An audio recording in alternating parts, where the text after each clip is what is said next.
break time, CP time. Anytime you want to hear a highly animated voice bring you wonderful stories of magic, fantasy, science fiction, adventure, and many, many more in between. Hi, lovelies. It is a rainy, rainy day here in Yellow Springs, but it's beautiful.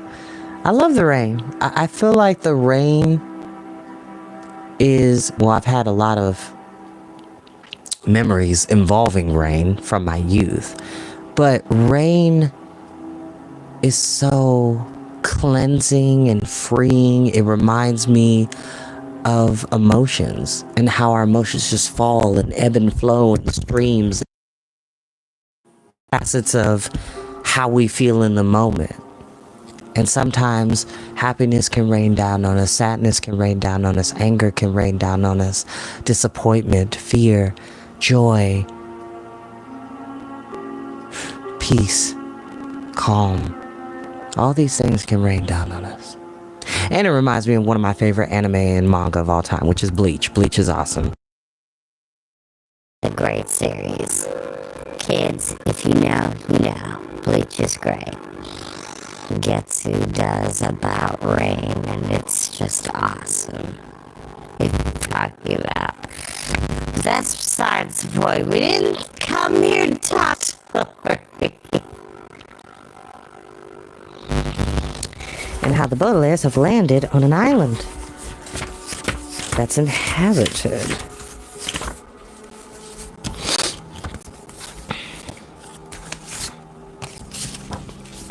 Chapter 3. As I'm sure you know, there are many words in our mysterious and confusing language that can mean two completely different things. The word bear, for instance, can refer to a rather husky mammal found in the woods, as in the sentence, the bear moved quietly toward the camp counselor who was too busy putting on lipstick to notice. But it can also refer to how much someone can handle, as in the sentence, the loss of my camp counselor is more than I can bear. The word yarn can refer both to a colorful strand of wool, as in the sentence, his sweater was made of yarn, and to a long and rambling story, as in the sentence, his yarn about how he lost his sweater almost put me to sleep. Which, by the way, the way that they use bear in this instance reminds me of Swan Princess. If anybody remembers that movie from the late 90s, and considering that it's had subsequent sequels afterwards with the 3D animated movies, in the first Swan Princess movie, there's a song called Practice, Practice, Practice. And in the beginning of the song, we are a band and not a band of animals. This masquerade is more than I can bear. And it's a man who's a musician dressed as a bear being used for target practice. It's like all the castle musicians in this kingdom, the servants had the day off, so they needed the musicians of the court to dress up as animals for like a harmless practice shooting competition between two friends, the prince and his best friend Brahm. They're all dressed up in different costumes of different animals, and the one who's like, it's more than I can bear, he's a violinist, but he's dressed as a bear. It's hilarious.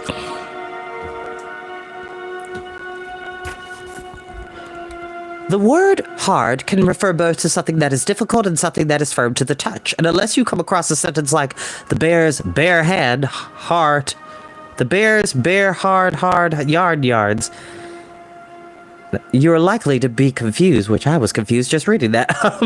But as the Baudelaire orphans followed Friday across the coastal shelf toward the island where she lived, they experienced both definitions of the word cordial, which can refer both to a person who is friendly and to a drink that is sweet, and the more they had one, the more they were confused by the other.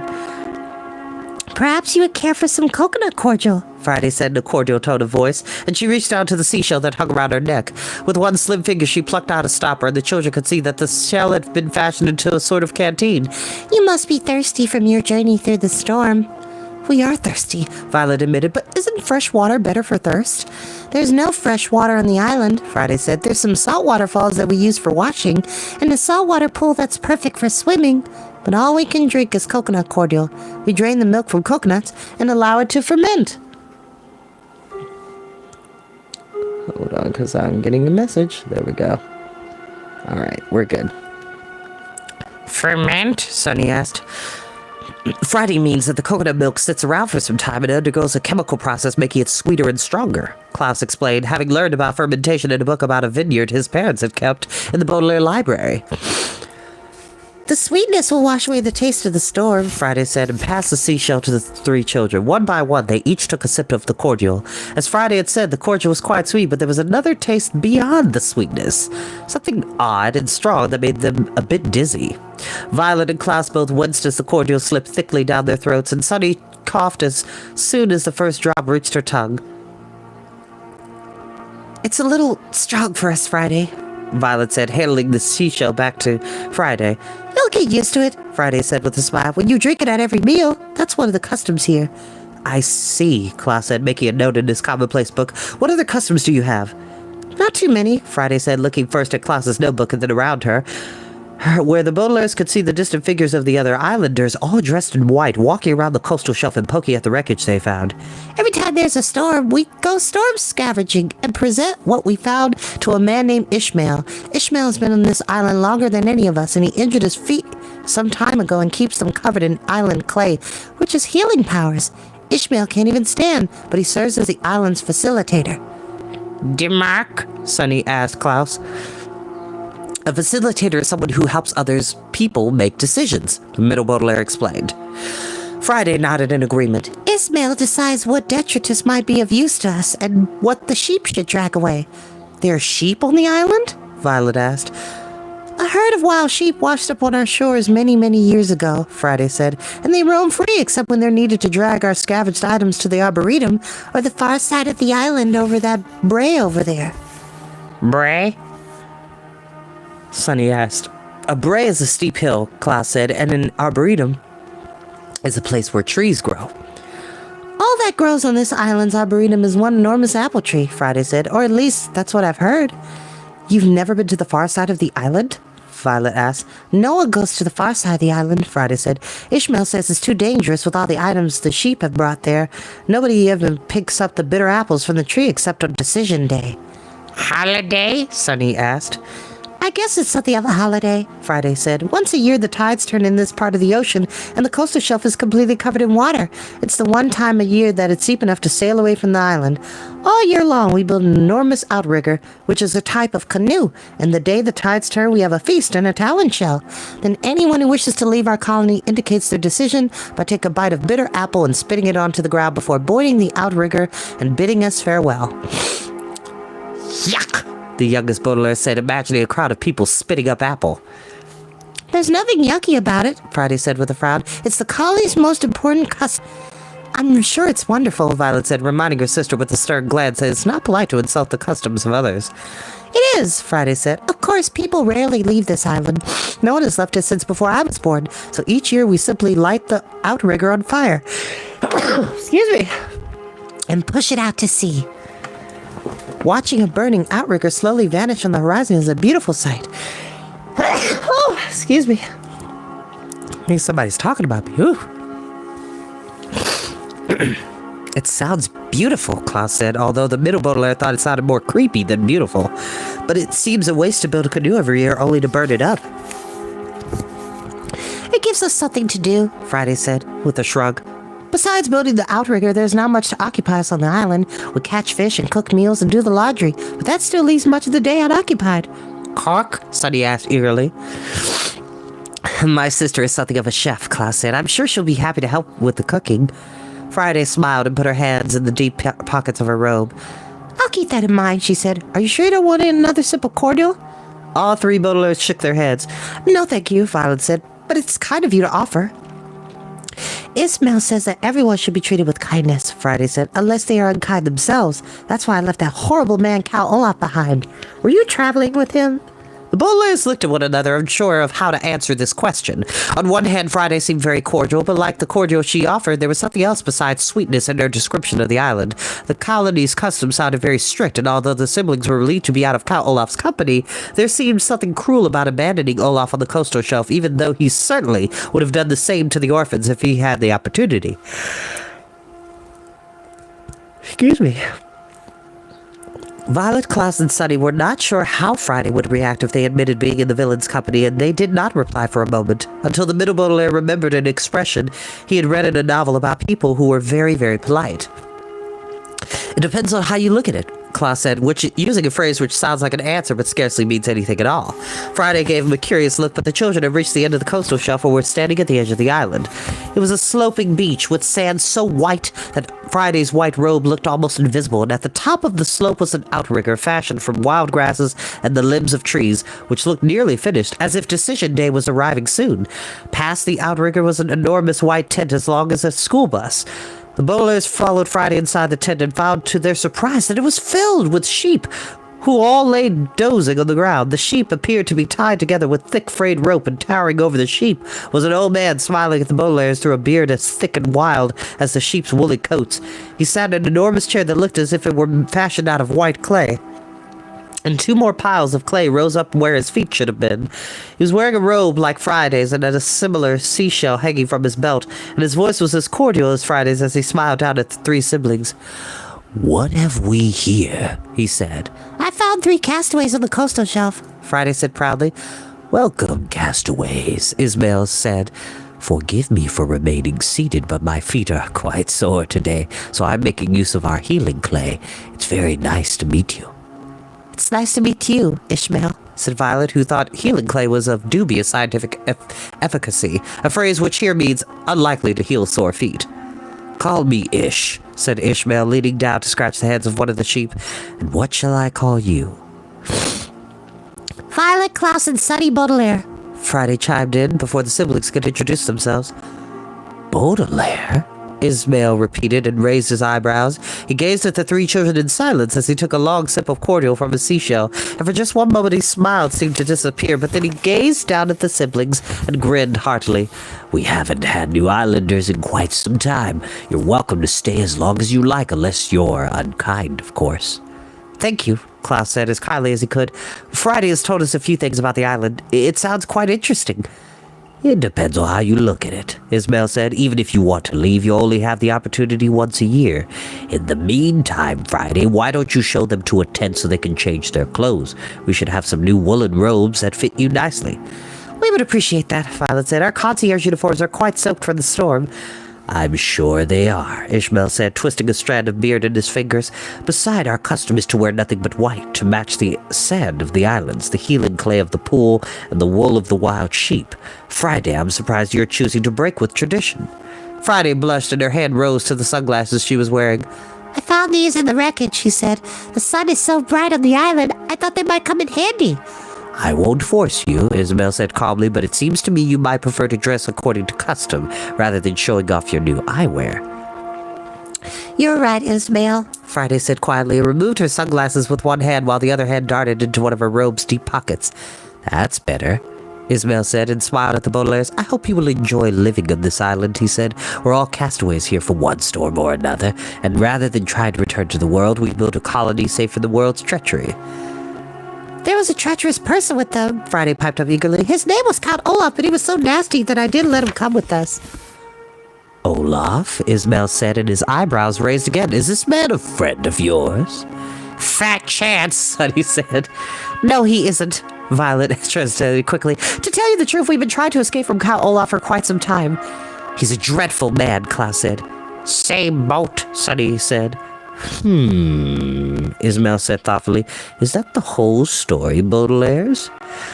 The children looked at one another. Of course, the few sentences they uttered were not the whole story. There was much, much more to the story of the Baudelaires and Count Olaf, and if the children had recited all of it, Ishmael probably would have wept until the tears melted away the clay, so his feet were bare and had nothing to sit on. The Baudelaires could have told the island's facilitator about all of Count Olaf's schemes, his vicious murder of Count Uncle Monty, to his betrayal of Madame Lulu at the Caligari Carnival. They could have told him about his disguises, from his false peg leg when he was pretending to be Captain Sham, to his running shoes and turban when he was calling himself Coach Genghis. They could have told Ishmael about Olaf's many comrades, from his girlfriend Esme Squalor to the two white-faced women who had disappeared in the Mormay Mountains, and they could have told Ishmael about all of the unsolved mysteries that still kept the Baudelaires awake at night, from the disappearance of Captain Withershins from an underwater cavern to the strange taxi driver who had approached the children outside the Hotel Denouement. And of course they could have told Ishmael about that ghastly day at Bridie Beach when they first heard the news of their parents' deaths. But if the Baudelaires had told Ishmael the whole story, they would have had to tell the parts that put the Baudelaires in unfavorable light, phrase which here means the things that Baudelaires had done that were perhaps as treacherous as Olaf. They would have talked about their own schemes, from digging a pit trap to Esme, to starting the fire that destroyed the Hotel Denouement. They would have mentioned their own disguises, from Sunny pretending to be Chabo the wolf baby, and to Violet and Klaus pretending to be snow scouts, and their own comrades, from Justice Strauss, who turned out to be more useful than they first thought, to Fiona, who turned out to be more treacherous than they had imagined. If the Baudelaire orphans had told Ishmael the entire story, they might have looked as villainous as Count Olaf. The Baudelaires did not want to find themselves back on the coastal shelf with all the detritus of the storm. They wanted to be safe from treachery and harm, even if the customs of the island colony were not exactly to their liking. And so, rather than telling Ishmael the whole story, the Baudelaires merely nodded and said the safest thing they could think of. "It depends on how you look at it," Violet said, and her siblings nodded in agreement. "Very well," Ismael said. "Run along and find your robes, and once you've changed, please give me all your old things to Friday, and we'll haul them off to the Arboretum." "Everything?" Klaus said. Ismael nodded. "That is our custom."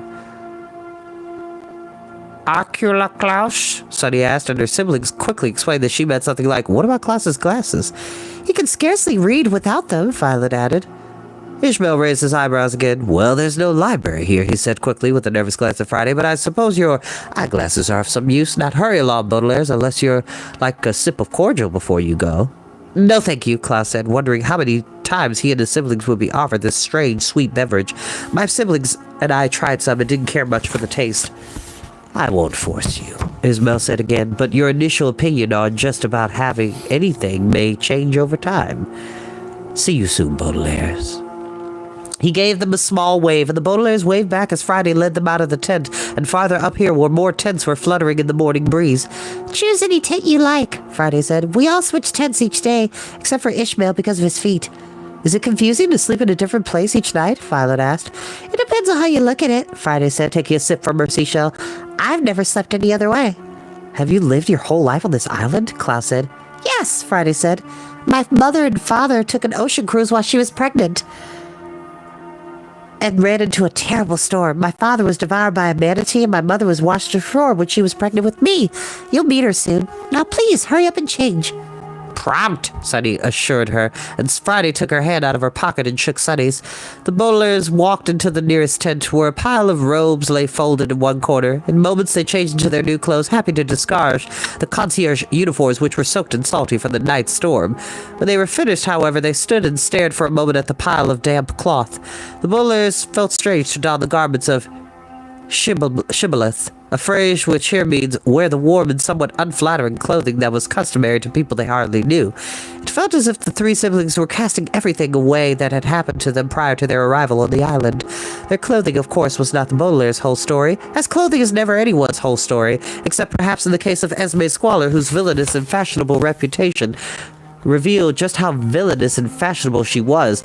But the Baudelaires could not help but feel that they were abandoning their previous lives in favor of new lives on an island of strange customs. "I won't throw away this ribbon," Violet said, winding the slender piece of cloth through her fingertips. "I'm still going to invent things, no matter what Ishmael says." "I'm not throwing away my commonplace book," Klaus said, holding the dark blue notebook. "I'll still research things, even if there's no library here." "No throw this," Sunny said, and held up a small metal implement so her siblings could see. One end was a small, simple handle, perfect for Sunny's petite hands, and the other branched into several sturdy wires that were meshed together with a small shrubbery. "What is this?" Violet asked. "Whisk," Sunny said, and she was exactly right. A whisk is a kitchen tool to use to mix ingredients together rapidly, and the youngest Baudelaire was happy for such a useful item in her possession. So you usually go like this, or go to whisk the eggs or the batter or the flour, whatever it is that you're creating. It's wonderful. A whisk is amazing.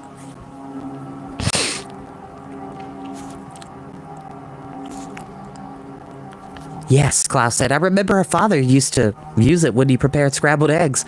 But where did you get it from?" "Gal Friday," Sunny said. "She knows Sunny can cook," Violet said, "but she must have thought Ishmael would have made her throw the whisk away." "I guess she's not so eager to follow all the colony's customs," Klaus said. guess so, Sunny agreed, and put the whisk in one of her robe's deep pockets, and Klaus did the same with his commonplace book, and Violet did the same with her ribbon, and the three of them stood together for a moment, sharing their pocketed secrets. It felt strange to be keeping secrets from people who had taken them in so kindly, just as it felt strange not to tell Ishmael their whole story. The secrets of the ribbon, and the commonplace book, and the whisk felt submerged, a word for hidden that usually applies to anything underwater, such as a submarine submerged in the sea, or a boat's figurehead submerged in a coastal shelf, and with each step the Baudelaires took out the tent that felt their submerged secrets bumping up against them from within the pockets of their robes. The word ferment, like the words bear, yard, and hard, can mean two completely different things. One meaning is the chemical process by which the fruit of juice of certain fruits becomes sweeter and stronger, as Klaus explained to his siblings on the coastal shelf. But the other meaning of ferment refers to something building inside someone, like a secret that may be eventually coming out, or a scheme that someone who has been planning for quite some time. As the three Baudelaires exited the tent and handed the detritus of their previous lives to Friday, they felt their own secrets fermenting inside of them, and wondering what other secrets and schemes lay undiscovered. The Baudelaire orphans followed Friday back down the sloping beach and wondered what else was fermenting on this strange island that was their new home. And that is where we will end for today. Thank you all so much for joining me, and I hope to see you all next time. Be good, stay safe, love you very much. See you next time. Bye-bye.